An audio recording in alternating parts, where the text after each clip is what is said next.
بسم اللہ الرحمن الرحیم۔ ایک مرتبہ حضرت عمر رضی اللہ عنہ نے وہاں کا سفر کیا۔ سفر اس اعتبار سے کیا کہ آپ اس وقت غالباً مسلمان نہیں ہوئے تھے۔ آپ اپنے قافلے کے ساتھ سفر کر رہے تھے اور جب ملک شام پہنچے، مسجد اقصی آئی تو آپ قافلے سے بچھڑ گئے۔ حضرت عمر قافلے سے بچھڑ گئے، یعنی قافلہ ان سے گم ہو گیا۔ اس کے بعد جو ہے مسجد اقصی میں گئے اور دیوار کو ٹیک لگا کر بیٹھ گئے حضرت عمر۔ اس کے بعد ایک نوجوان ان کے پاس آیا۔ یہ جو بات ہے تاریخ مکۃ المکرمہ ایک کتاب ہے، اس میں لکھی ہوئی ہے۔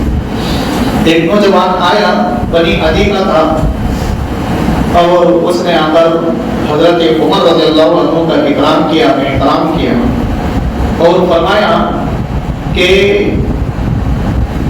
انت ابن خطاب، کیا آپ خطاب کے بیٹے ہو؟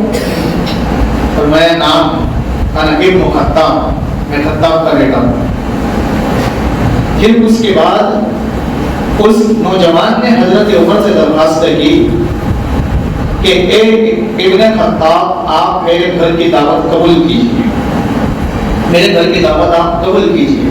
حضرت عمر نے فرمایا بھائی آپ دعوت کی بات کر رہے ہو، میرا قافلہ مجھ سے بچھڑ چکا ہے، لہذا مجھے میرے قافلے کے پاس جانے دیجیے، دعوت کو چھوڑیے، میرا قافلہ مجھ سے بچھڑ گیا ہے۔ تو اس نوجوان نے کہا کہ اے ابن خطاب، میرے پاس ایک عربی ایک ایسا گھوڑا ہے جس کی رفتار بہت تیز ہے، میں آپ کو اس شرط کے ساتھ قافلے تک پہنچا دوں گا کہ آپ میرے گھر کی دعوت قبول کر لو۔ حضرت عمر نے فرمایا کہ آپ کے گھر کی دعوت قبول ہے۔ گھر میں بلایا، مہمان نوازی کی اور دونوں آمنے سامنے بیٹھے، وہ نوجوان اور حضرت عمر، اور فرمایا دستاویز نکالی، پرچی، اور کہا کہ اس پر لکھ کر دو جب تم اس فلسطین کی زمین کے حکمران بنو گے تو ہمارے یہاں کے لوگوں سے ٹیکس نہیں لو گے، ایسا لکھ کر دو۔ حضرت عمر فرمانے لگے میں اس سرزمین کا حکمران کیسے بن سکتا ہوں؟ میں تو اونٹ چرانے والا آدمی ہوں کہ مجھ سے اونٹ چرانے میں غلطیاں ہو جاتی ہیں تو میرے ابا خطاب مجھے تھپڑ مارتے ہیں، تم کیسی باتیں کر رہے ہو؟ مذاق نہ کرو۔ اور واقعہ حضرت عمر کی صحیح بات تھی، اونٹ چرانے والا اتنی بڑی سرزمین کا مالک کیسے بن سکتا ہے؟ حضرت عمر نے فرمایا کہ مذاق نہ کرو مجھ سے۔ اس نوجوان نے کہا مذاق یہ میں لکھ دو کہ جب تم حکمران بنو گے تو یہاں کے لوگوں سے ٹیکس وصول نہیں کرو گے۔ حضرت عمر نے لکھ دیے اور اس کے نیچے سگنیچر کر دی۔ اس نوجوان نے اس پرچے کو بند کیا اور حفاظت کے ساتھ اسے رکھ دیا۔ پھر اس کے بعد اس قافلے تک اپنے گھوڑے کی تیز رفتاری کے ساتھ قافلے تک حضرت عمر کو پہنچا دیا، اپنی جو شرط ہے پوری کی۔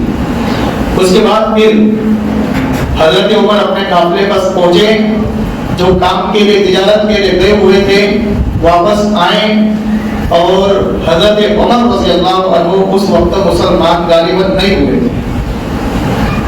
حضرت عمر رضی اللہ عنہ پھر اللہ پاک نے اسلام کی دولت سے مالا مال کیا، اسلام انہوں نے قبول کیا۔ حضرت عمر ایسی شخصیت تھی کہ جب کافروں کی تعداد میں تھے تو کافر لوگ ان پر فخر کرتے تھے، ہر کام میں ان کو آگے بڑھاتے تھے کیونکہ اللہ نے ان کو طاقتور بنایا تھا۔ اس کے بعد جب اللہ کے پیغمبر کے پاس آ کر اسلام قبول کیا، پھر اس کے بعد اعلان فرمایا مکہ المکرمہ کی گلیوں میں اور کعبۃ اللہ میں کہ آج کے بعد سے حج اور عمرہ جو ہے برسر عام ہوگا، کھلم کھلا ہوگا۔ کس کو اپنے بچوں کو یتیم کرانا ہو، بیویوں کو بیوہ کرانا ہو تو ہم لوگوں کو عمرہ اور حج سے روک کر کے دکھائیں، یہ آپ نے اعلان کر دیا۔ پھر ہمارے پیغمبر علیہ السلام نے مدینہ المنورہ کی ہجرت فرمائی۔ پھر حضرت ابو بکر صدیق ہمارے پیغمبر کی وفات کے بعد خلیفہ جانشین بنے۔ ابو بکر صدیق رضی اللہ عنہ کی خلافت 2 سے 2.5 سال بنتی ہے۔ حضرت ابو بکر صدیق کی وفات کے بعد حضرت عمر رضی اللہ تعالیٰ عنہ خلیفہ مقرر ہو گئے. جب آپ خلیفہ بنے تو آپ نے کئی علاقے فتح فرمائے. تاریخ کی کتابوں میں یہ بات لکھی ہوئی ہے کہ 22 لاکھ مربع میل زمین پر آپ نے اسلام کا جھنڈا اور اسلام کا پرچم لہرایا. ہر اعتبار سے آپ نے اسلامی نظام کو جاری و ساری فرمایا. لیکن بات یہ آئی کہ بیت المقدس جو انبیاء کی سرزمین ہے وہ تو یہودیوں کے قبضے میں ہے, وہ تو فتح نہیں ہوئی ابھی, وہ تو باقی ہے. لہذا حضرت عمر رضی اللہ عنہ نے اپنے تمام جو ساتھی تھے صحابہ ان کو جمع کیا اور ان کی ایک فوج تیار کی اور فرمایا کہ ہمیں اب بیت المقدس کی فتح کرنی ہوگی.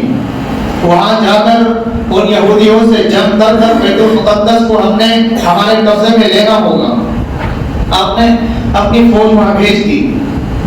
فوج بھیجنے کے بعد جب وہ فوجی پہنچے صحابہ کرام کی جماعت, تو وہاں کے یہود کے جو کمانڈرز اور بڑے بڑے رئیس اور امراء تھے انہوں نے ان صحابہ سے مل کر فرمایا کہ ہم تم لوگوں کے ہاتھ میں اس مسجد اقصی کی چابیاں دینے کے لیے تیار ہیں اور تمہیں حکمران بنانے کے لیے تیار ہیں, لیکن ہماری ایک شرط ہے کہ آپ کے جو حکمران ہیں ابن خطاب کے بیٹے حضرت عمر ان کو یہاں بلایا جائے تاکہ ہم ان کے سامنے آمنے سامنے ہو کر بات کریں, فیس ٹو فیس.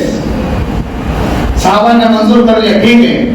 وہاں سے پھر مدینہ المنورہ صحابہ نے خط لکھ کر کے بھیجا اور فرمایا ایک امیر المؤمنین یہاں کے امراء اور یہاں کے جو سردار ہیں وہ آپ کو یاد فرما رہے ہیں اور اس شرط پر ہمارے پاس مسجد اقصی کی چابیاں دینے کے لیے تیار ہیں کہ آپ آئیں اور ان سے بات چیت فرمائیں. حضرت عمر نے کہا ٹھیک ہے, بہت اچھی بات ہے, بغیر جنگ کی چابیاں دینے کے لیے تیار ہے تو اچھی بات ہے. حضرت عمر فوراً سوار ہوئے اور اپنے غلام کو لیا. ان کے غلام کا نام تھا اسلم. حضرت اسلم جو ہے حضرت زید کے بیٹے تھے, زید بن اسلم.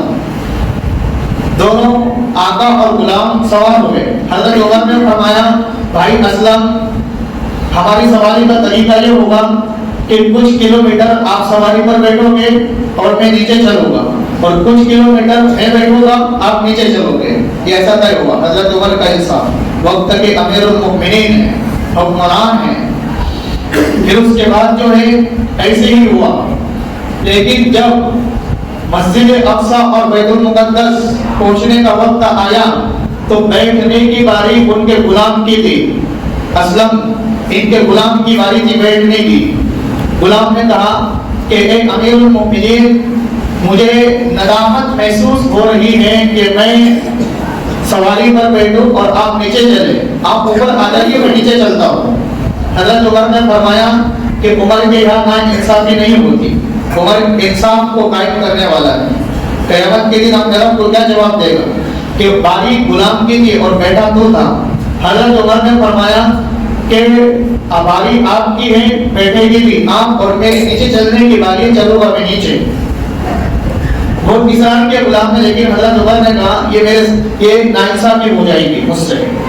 پھر اس کے بعد جو ہے حضرت عمر رضی اللہ تعالیٰ عنہ نیچے چلتے رہے اور غلام اوپر بیٹھا تھا.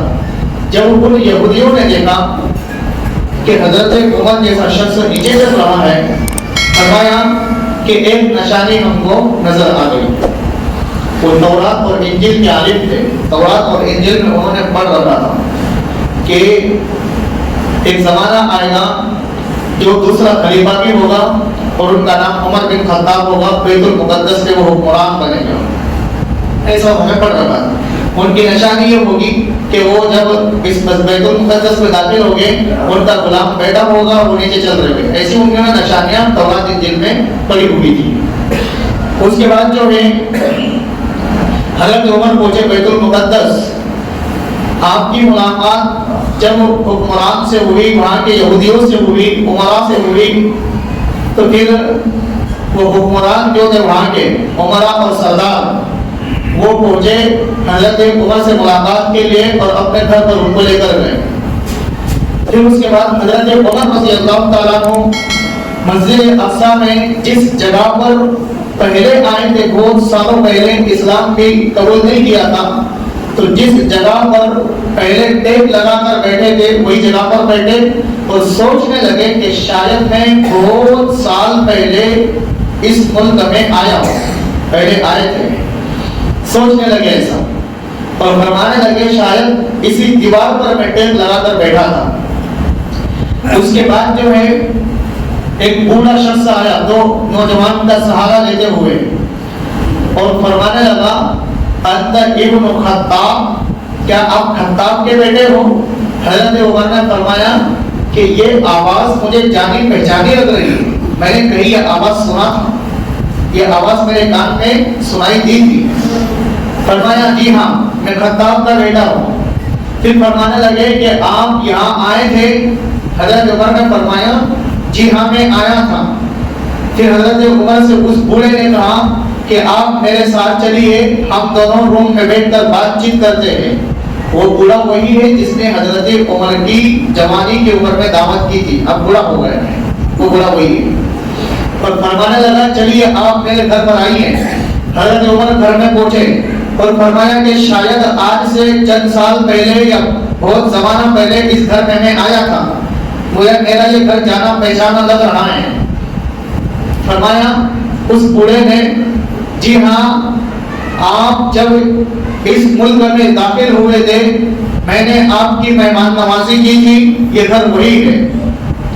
پھر اس کے بعد حضرت عمر کے سامنے وہی پرچی جو اس بوڑھے نے پہلے جوان تھا اب بوڑھا ہو گیا سنبھال کے رکھی تھی، وہ پرچی حضرت عمر کے سامنے پیش کی اور فرمایا اس کو پڑھیے، اس کو پڑھیے۔ حضرت عمر نے پڑھی، یہ تو میری رائٹنگ دکھ رہی ہے، یہ تو میں نے لکھا ہوا ہے۔ اس میں لکھا ہوا تھا کہ جب آپ حکمران بنو گے تو یہاں کے لوگوں سے ٹیکس نہیں لو گے، اس میں ایسا لکھا ہوا تھا۔ حضرت عمر نے فرمایا کہ یہ رائٹنگ تو میری ہے، کیا آپ نے مجھ سے لکھوائے تھے؟ جی ہاں جب آپ آئے تھے تو میں نے اس وقت آپ کے ہاتھوں سے یہ رائٹنگ لکھوائی تھی، اور آپ ناانصاف آدمی نہیں ہو۔ حضرت عمر نے فرمایا ٹھیک ہے کہ یہ رائٹنگ میری ہے، یہاں کے لوگوں سے ہم ٹیکس وصول نہیں کرو گے، یہاں کے لوگوں سے ہم ٹیکس نہیں دیں گے۔ تو پھر اس بوڑھے نے اپنے تمام جو عمرا اور رئیس نے فرمایا چابیاں ان کے ہاتھ میں دے دو بیت المقدس کی، مسجد اقصی کی، اور یہاں کے اب یہ حکمران بن جائیں گے، ان سے کوئی جنگ نہیں ہوگی ہماری۔ لہٰذا بغیر جنگ کے حضرت عمر نے بیت المقدس کو فتح کروا دی۔ حضرت عمر کے ہاتھ میں بیت المقدس کی چابیاں، مسجد اقصی کی چابیاں سب آ گئی۔ اس کے بعد جو ہے حضرت عمر رضی اللہ تعالیٰ عنہ نے وہاں کے لوگوں سے ٹیکس وصول نہیں کیا، اپنی بات پر قائم رہے۔ اسے کہتے ہیں انصاف، اسے کیا کہتے ہیں انصاف۔ حضرت عمر کو سوچا بھی نہیں ہوگا انہوں نے کہ میں اس زمین کا کیسے حکمران بن سکتا ہوں، لیکن اللہ نے بنایا اسلام کی بدولت۔ اس سے پتہ ہی چلتا ہے کہ جو بھی شخص اسلام کو اپناتے ہوئے کوئی محنت کرتا ہے تو اللہ پاک اس میں ضرور اسے کامیابی عطا فرماتے ہیں۔